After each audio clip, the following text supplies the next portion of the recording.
அனைவருக்கும் நல்ல சண்முகத்தின் அன்பு வணக்கம். முன்கோபக்காரரோடு இணங்க வேண்டாம். இங்கே பாருங்கள், கோபம் வந்து மிகப்பெரிய சத்துரு. அது ஒரு மாபெரும் நெருப்புங்க. அது தன்னையும் அழித்து தன் பக்கத்தில் உள்ள குடும்பத்தில் உள்ளவங்களையும் அழித்து பேர் புகழ் எல்லாமே கெட்டு போயிடும். முன்கோபம் இருக்க அது வந்து அதுக்கப்புறம் வருத்தப்படுவான்.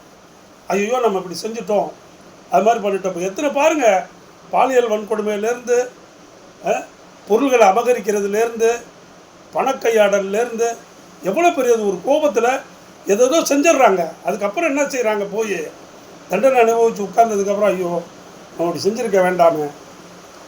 ஸோ இந்த முன்கோபங்கிறது மிகப்பெரிய சத்துரு. மனிதனுடைய வாழ்க்கையில் தவிர்க்கப்பட வேண்டிய ஒரு உணர்வு கோபம்.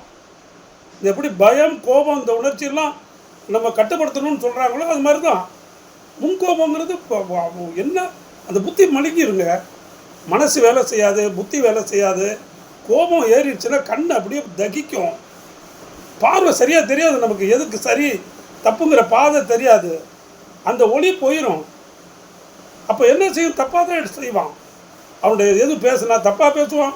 முன்கோபத்தில் பேசுகிறவன் தப்பாக பேசுவான். முன்கோபத்தில் என்றவன் தப்பாக எண்ணுவான். முன்கோபத்தினால் செய்கிறது அது எல்லாமே கெட்டு போகும்.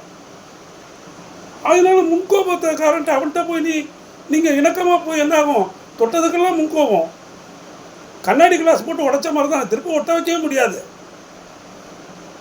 ஆகையினால தான் ஔவையார் சொல்லியிருக்காரு, முன்கோபக்காரரோடு ஒருபோதும் இணங்கி இருக்காதீர்கள் என்று. அப்படிப்பட்ட உயர்ந்த தத்துவங்களை எல்லாம், முன்னோர்களின் வார்த்தைகளை எல்லாம் நம்ம கடைபிடித்து நன்கு வாழ வேண்டும் என்று கூறி விடைபெறுகிறேன்.